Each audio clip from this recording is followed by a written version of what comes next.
بتبدأ الحلقة بكيت وهي مرعوبة على أختها أريس وبتدخل لسارسا علشان تنقذها. بتقول لها إن الوضع خطر جدا، فكيت بترد عليها وبتقول لها اعملي كل اللي تقدري عليه وانا هدفع التكلفة. بعدين سارسا بتجيب الأدوية وبتستعد انها تعالج أريس، وبتعرف انها تمت مهاجمتها طريق ضبابة اللهيب الأحمر. المهم سارسا بتخلي كيت تجمع ذراع أريس وبتبدأ سارسا تعالجها بكل سهولة. اللي واقفين من الصيادين الجامعين بيبقوا مذهولين باللي عملته سارسا، تشكرها جدا لإنقاذها أريس، بس سارسا من كتر المجهود المبذول بيغمى عليها. بعدين لوريا بتتكلم مع سارسا وبتقول لها ان الرجال من الجامعين كانوا متضايقين ان انت تتكلمي على المال في وقت زي ده. بتقول لها انها لازم تكون جادة وتطلب المال عشان يكون في توازن وعملها ما ينهارش، علشان كمان تقدر توفر الأدوية لكل الناس. المهم كيت بتكون قاعدة بجوار أريس واللي بتصحى وبتكون بير، وكيت بتكون سعيدة رؤيتها كويس. بعدين بنشوف كيت وأريس وهم قاعدين مع سارسا وبيشكروها جدا على اللي عملته معاهم. بعدين بيسألوها عن تكلفة العلاج واللي سارسا بتصدمهم بالسعر. تقول لهم ما تقلقوش قوي كده، مش هطلب منكم المبلغ كام تدفعوه على فترات. بتقول لهم ان اللي هاجمهم ممكن يهاجم القرية في اي وقت، بس بتقول لهم انها مضطرة انها تنزل تجمع العينات تصنع الادوية في المتجر، بس بيكونوا خايفين عليها جدا. بس بتقول لهم ما تقلقوش، هي تلقت تدريبات ومش خايفة ابدا. بعدين بيخرج معاها الصيادين واريس وكيت، بس اول ما الدب بيهجم عليهم بتخلص عليه في لمح البصر. المهم بتبدا تفرحها وتاخد الاعضاء اللي هي محتاجاها، وتشوف العيون اللي بقى لونها احمر وبتتاكد ان في حاجة مش طبيعية. وبتروح للعمدة وبتقول له الدب اللهب الأحمر، وده عنده نقص في الأكل بتاعه اللي هو اللهب الأحمر، ولما مش بياكل بيتجنن وبيبقى شرس وممكن يهاجم القرية في وقت.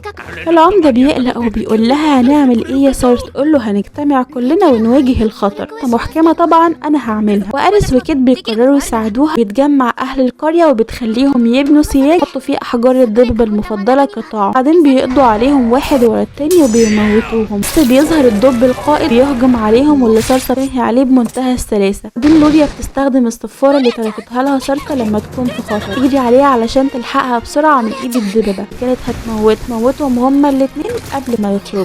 وسارسا بتكون منهكة وبتطلب من كيت وأريس ان هم يقيموا معاها في المتجر ويساعدوه، ان هم ما يقلقوش لانها مش هتاخد منهم ايجار، انها تقترح المتجر وتعمل خصم لاي حد هيرجع القرارات المستعملة. تروح للعمدة وتتفق معاه على تقسيم الدببة، هتستخدم بس الاعضاء اللي هتقدر تستفيد منها في الخيمياء، واللحوم والجلود هم هياخدوها يتصرفوا فيها. بس العمدة بيقول لها ان هم مش هيعرفوا يتصرفوا فيها داخل القرية. قرر سارسا انها تترك المتجر في رعاية لوريا هي للقرية المجاورة علشان تبيع الأعضاء بتاعة الدببة.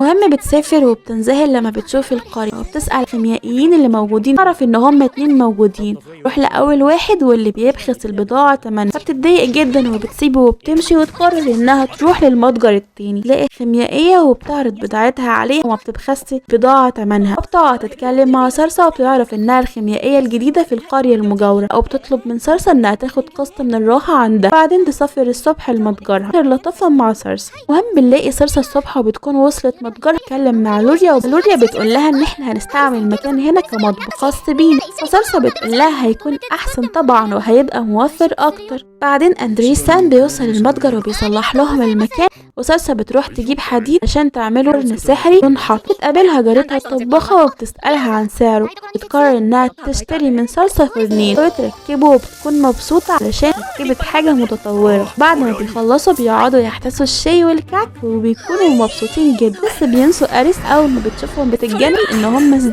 يحتسوا الشاي وياكلوا كعك غيرها، وبتجري وتكسر طبق الحلويات كله في شراها. بيقعدوا يضحكوا عليها كلهم. بعدين سارسا بتتكلم مع لوريا عند البئر وبتقول لها انها لازم توفر حاجات كتيرة للمطبخ، بس لوريا بتلسعها نحلة وبتروح سارسا عشان تعالجها. تقول لها انها محتاجة تلاجة، وبما اننا في الوقت ده غير متوفر تلاجات، فبتجمع الصيادين ورغم انها محتاجة انياب خفافيش التلج علشان تستعملها كبراد. المهم اندريسان بيقول لها ليه هنجمعها، مش بتجيب همها يعني. قالت له ازاي، دي مش بتتعرض للتلف اصلا وعليها اقبال. بعدين بيروح مع سارسا الكهف، وسارسا بتحذرهم يتعاملوا معاها بشكل مباشر، لو عضتهم هيتجلدوا. هم بيلاقوا الخفافيش الجليديه، وقع سارسا واحد فيهم بتقول لهم ان ده لسه صغير ومش هيبقى مفيد قوي بالنسبه لهم، فكل ما كان النب بتاعهم اكثر زرقه يبقى هو ده المطلوب. بعدين اريس بتحاول تلمسه بس سارسا بتمنع، وبتقول لها طبعا ما ينفعش، لو جرح صبعك هتتجمدي في ثواني. بتخاف وبتتخض وبتتخبط في عظام شخص ميت وبتطلع تجري. اندري بيمسكها والصيادين وكيت، فكيت وسارسا مش بيقدروا يمنعوا ان هم يقعوا كلهم في مكان عميق، بيلاقوا فيه طبعا طلبهم من الخفافيش الكبيرة. صرصة بتطلب منهم يصطادوهم بحذر. المهم بيصطادوهم واحد ورا التاني، وبتقعد صرصة تجمع في انيابهم بسرعة كبيرة، وبتكون لابسة قفازات هي صنعتها بنفسها. بتعجب اندريسن وبيجربها، وبيقرر يشتري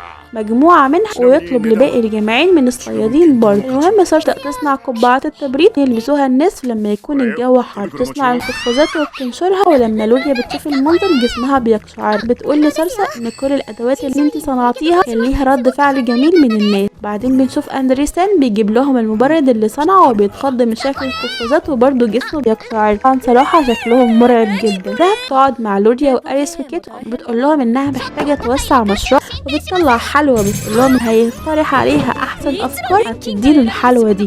بعدين الافكار بدات تتدفق طبعا اول ما شافوا الحلويات. قالت اننا محتاجين شخص يبيع بره القريه علشان القريه ما فيهاش مال. اريس بتقول اننا ممكن نوظف اهل القريه. بعدين بيفضلوا يقترحوا عليها افكار مذهله. صرصه بتعجب بافكارهم كلها، وبتقرر تديهم الحلويات ياكلوا ويتبسطوا براحتهم. المهم صرصه بتروح العمده وبتقترح عليه الفكره، وانها هتوظف القرويين في صنع القبعات، وان هي اللي هتضيف ليها مواد التبريد. طيب لو ما اتباعتش من دي هتكون خساره على اهل القريه. انتوا بتقولوا لا طبعا، هي متحمله كافه التكاليف وكافه الخامات، فالخساره الاكبر هتكون على صرصه. فطبعا عمده وافق على طلب صرصه، وبيقول لها اعملي ده علشان القريه يا صرصه، وانا واثق فيكي. وبينتهي لحد هنا الجزء الثاني. اتمنى تستنوني في الاجزاء التانية، ودعمكم ليا لايك وشير واشتراك، وسلام.